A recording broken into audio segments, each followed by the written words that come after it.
The Angry Marks Podcast Network is brought to you by WrestleWork, a social network to connect, create, and share everything about pro wrestling. Check it out today at WrestleWork.com. You're listening to the Angry Marks Podcast Network. Well, it's interesting because they're actually starting to promote teams like the Ascension and teams like that who have been, together for a while. Even the Wolves and TNA have been getting some, they've been together for quite a while. They're starting to get some prominence in the, when TNA is holding belts and stuff. So it's interesting to see the pairings and how some of these teams who've been around for a while are still sticking together.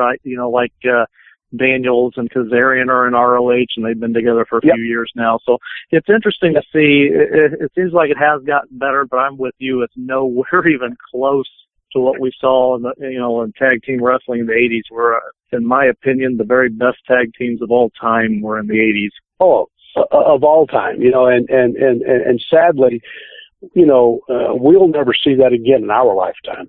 I think, again, I think the big companies, they concentrate on individuality.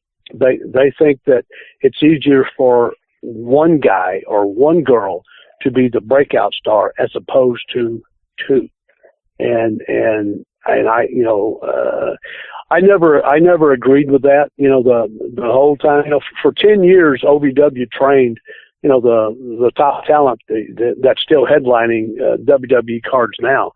And I, to be honest with you, I never understood their hiring practice, nor did I understand their firing practice. It boggled my mind. But,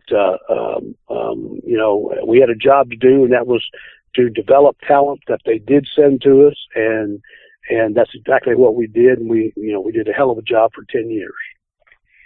On more of a light-hearted question, how confusing was it for you with Dangerous Danny Davis, the referee in WWF, going on at the same time as you? How often did you get mistaken, or was that even a problem? Well, actually, no, but from time to time, and even today, still today, about 3 months ago, I got a letter in the mail that was someone had sent an autograph card of the referee Danny Davis and wanted me to autograph it, and that still happens. But I politely enclosed it back and enclosed a note saying that they had the wrong guy and I could not sign their autograph, and sorry that they were confused. but no, that's just, it was just one of those things. He was on the big dance for a while, and from what I understand, did a real good job there, So, hey, not a problem at all to be compared to someone who has the same name. No problem at all. This is the Undisputed Wrestling Show. We have the great honor and pleasure of talking to Nightmare Danny Davis, and I am going to kick it on over to my partner, the bearded wonder himself, Zane Ulysses Paisley. Zane. Well, Danny, thank you so much once again for coming on our show.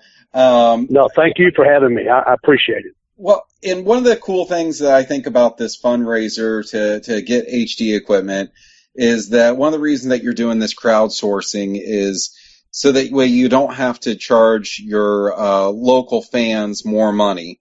Absolutely. And some people don't understand this, that, you had mentioned that you're the longest running broadcast wrestling show on TV right now. But even if you don't live in the Louisville area, we can get your show, right? It's can you tell absolutely. How they can watch each episode? Yeah. All they have to do is just go to AngryMarks.com and, our show, click on it. It streams from there. And, just recently you had Jeff Jarrett in the house. Yeah, you have these stars that come in and pay homage and help out your guys. Can you tell us some of the guys that have come in recently that have helped you out? Well, Colt Cabana was on our program here a few months ago. Cliff Compton, he's an OVW alumni, and just a plethora of past alumni who's not currently, employed with WWE. Many come in to visit. Not a lot, not a lot of guys, because most of the guys have moved on, in their lives. Like the Pope, for instance, Elijah Burke. He came by and visited a couple of weeks ago. But most of the guys have, moved on, or relocated. So, I obviously don't get to see them as much as I did in the past. But, like Jeff Jarrett, the most recent, an old friend. Matter of fact, when Jeff was just working in the business, my partner and I, the Nightmares, came in and wrestled with Jeff and Tojo Yamamoto, who was his partner at the time, on many occasions. And, we kind of helped, bring Jeff along, I guess, in the ring, you'd say, back in his early days. So, he come in, did us a favor, just for the favor that I did him, many, many years ago. So it's kind of good feeling to have guys remember, what you did for them.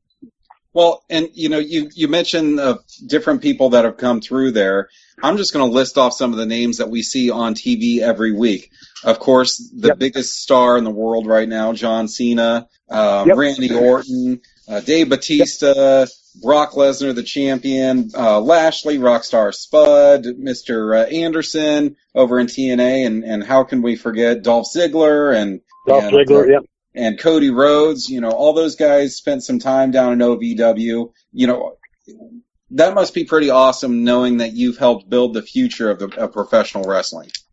Yeah, absolutely. It's a real good feeling. I mean, if you're familiar with OVW and you visit our website and you go to our alumni page, the list just goes on and on. There's over 100 individuals who cut their teeth in OVW.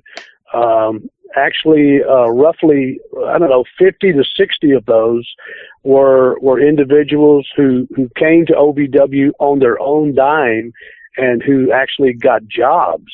WWE sent us a bunch of guys that they had hired, but more than half of them came to OVW on their own dime and were eventually hired. So, our track record as far as training individuals is definitely proven. It's solid, and we feel like that we have the best training program in the country today. Even honestly, we feel that our training program is even better, than the Performance Center, and that's just how we feel, because we know what we've done, and we know what we're capable of doing. Well, you just mentioned the Performance Center, and I'm not sure how much you follow what's going on there right now, but I do not follow any of it. And here, go ahead, but I'll tell you why I don't. But go ahead. I was just going to ask you if what the difference between the program that you run there and something that has been thrown around out there about what was going on in the Performance Center recently. Well, let me ask you this: when you, for those who watch the current WWE program, a lot of the OVW guys, i.e., John Cena, Brock Lesnar, Randy Orton, Batista, yada yada, just go on. Those guys had guys like Jim Cornette, Rip Rogers, Danny Davis, and they had trainers like Al Snow, Lance Storm, that and guys like my current director of operations, Trailer Park Trash, a guy who's been with me over 20 years. So they have all of the names that I just mentioned as far as trainers. We all have sort of the same mindset as it relates to training individuals, and we have a lot of years of experience behind us. The guys nowadays, and not knocking anyone, it's an experience factor. Who do they have that trains them that can really put them in a position? To me, there are no veterans. The only veterans that are left in my opinion, are the veterans in OVW. That would be Danny Davis, Rip Rogers, Frank Miller. That's just the way it is. And Jim Cornette. So when you have that kind of experience, kind of pointing you in the right direction, I think you have a better opportunity of honing and learning the craft that you want. That's just my personal opinion.